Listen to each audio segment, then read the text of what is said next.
नमस्कार विद्यार्थी मित्रांनो, आज आपण अपूर्णांकांचे समुच्छेद अपूर्णांकामध्ये रूपांतर कसं करायचं ते पाहणार आहोत। चला तर मग आपण सुरुवात करूया। आपलं पहिलं उदाहरण आहे 3/4 आणि 5/8। आता याचं आपल्याला काय करायचं आहे, समुच्छेद अपूर्णांकामध्ये रूपांतर करायचं। म्हणजेच काय, छेदस्थानी समान अंक आला पाहिजे। तर मग बघा काय करायचं, आपण जेव्हा आपल्याला समुच्छेद अपूर्णांकात रूपांतर करायचं असतं तेव्हा काय करायचं आहे, ह्या दोन्ही संख्यांना एकाच अंकाने गुणायचं आहे।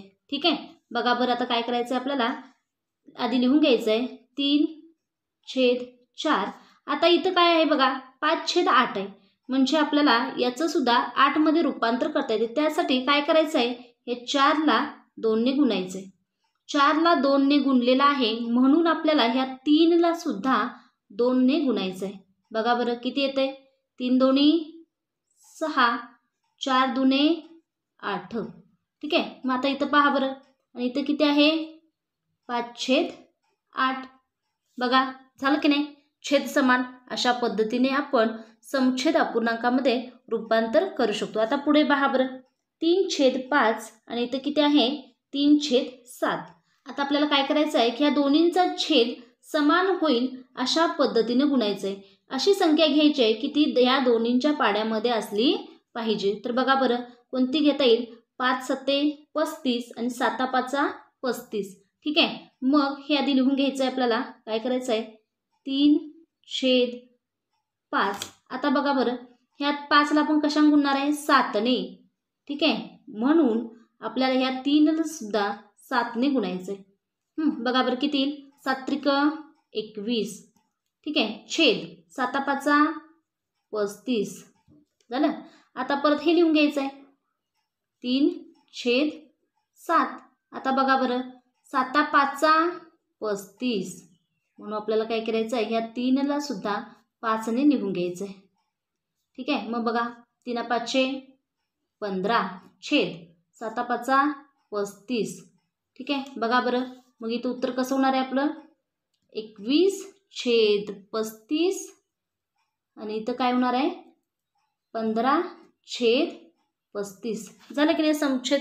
बघा ह्या दोन्हींचा छेद समान आहे। तर आपलं तिसरं गणित पहा, काय म्हटलंय 4/5 आणि 3/10। याचं आपल्याला काय करायचं आहे, समुच्छेदमध्ये रूपांतर करायचं आहे। आता बघा इथे 10 आहे, म्हणजे आपल्याला फक्त याचं रूपांतर करायचं आहे। बघा 5च्या पाड्यामध्ये 10 येते ना, हो, मग काय करायचं आपल्याला इथे लिहून घ्यायचं आहे 4/5। आता 5 दुने 10 म्हणून 2 ने गुणलं। याला ज्या संख्येने गुणले त्याच अंकाने वरच्या संख्येला सुद्धा गुणायचं आहे, म्हणजे 4 ला सुद्धा आपल्याला 2 ने गुणायचं आहे। बघा बरं किती येणार, 4 दुने 8, 5 दुने 10 आणि म्हणून आपलं उत्तर काय येणार आहे 8/10 व 3/10। हे काय आहेत, समुच्छेद अपूर्णांक आहेत। त्यानंतर पुढील पहा 2/9 व 1/6।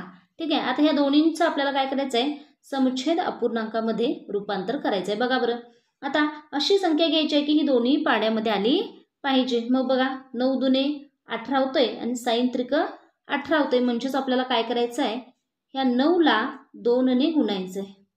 बघा बरं 9 ला गुणलं म्हणजेच आता 2 ला पण 2 ने गुणायचं आहे। आणि इथं काय केलं, इथं 1/6। आता 6×3 = 18 होतंय, म्हणजेच काय करायचं आपल्याला, ह्या 1 ला सुद्धा 3 ने गुणायचं आहे। आता बघा बरं 2 दुने 4 छेद 9 दुने 18। ठीक आहे, मग आता इथं बघा बरं 3×1 = 3 छेद 6×3 = 18, म्हणजेच हा काय झाला, समुच्छेद अपूर्णांक झालेला आहे। त्यानंतर आपलं पुढील गणित पहा 1/4 व 2/3। आता काय करायचं आहे, या दोन्हींचा छेद आपल्याला समान करून घ्यायचा आहे। मग बघा बरं आधी आपल्याला लिहून घ्यायचं आहे 1/4।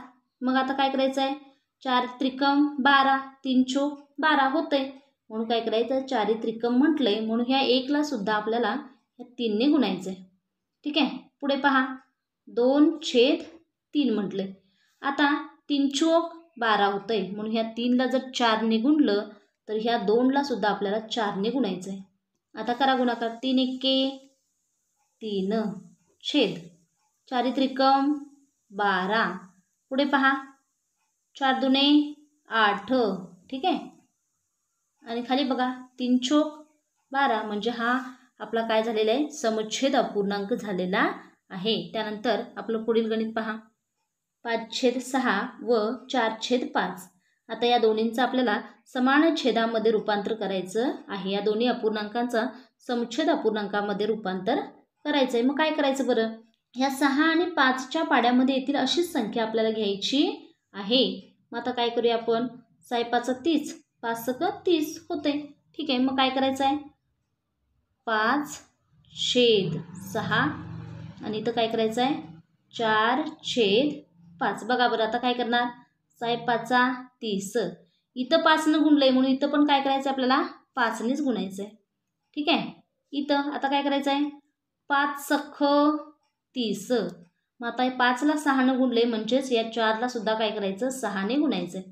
मग आता गुणाकार करायचा. 5×5 25. बघा बरं. ठीक आहे. पुढं 6×5 30. ठीक आहे. व आता यांचा गुणाकार करा. 6 चोक 24 छेद 5×6 30 म्हणजे हा आपला काय झालेला आहे समुच्छेद अपूर्णांक झालेला आहे. त्यानंतर आपलं पुढील उदाहरण पहा 3/8 व 1/6 याचं आपल्याला समुच्छेद अपूर्णांकामध्ये रूपांतर करायचं आहे. मग बघा बरं कोणती संख्या अशी येईल की या दोन्हींच्या पाड्यामध्ये आली पाहिजे. 24. बघा बरं येते की नाही. मग काय करायचं आपण 3/8 गुणिले 8 त्रिक 24. मग याला पण 3ने गुणायचं आहे. ठीक आहे. पुढं बघा 1/6. आता 6 चोक 24 म्हणून काय करायचं ह्या 1ला सुद्धा 4ने गुणायचे. आता पुढे बघा 3 त्रिक 9 छेद 8 त्रिक 24. व आता आपल्याला याचं काय करायचं आहे 4 एके 4 6 चोक 24 हा आपला झालेला आहे समुच्छेद अपूर्णांक. आता आपलं पुढील उदाहरण पहा 1/6 व 4/9. आता या दोन्हींच्या पाड्यामध्ये असणारी संख्या आपल्याला घ्यायची आहे. आधी आपल्याला हे आहे तसं लिहून घ्यायचं आहे. 1/6. आता बघा बरं 6 त्रिक 18 होते ना. होते. मग 1ला सुद्धा 3ने गुणायचं आहे. आता पुढे 4/9 लिहायचं आहे. मग बघा बरं 9 दुने 18. मग ह्या 4ला सुद्धा काय करायचं 2नेच गुणायचं आहे. बरोबर 3 एके 3 छेद 6 त्रिक 18 आणि पुढचं काय आहे आपलं 4 दुने 8 आणि 9 दुने 18. अशा पद्धतीने आपल्याला अपूर्णांकांचे समुच्छेद अपूर्णांकांमध्ये रूपांतर करता येतं.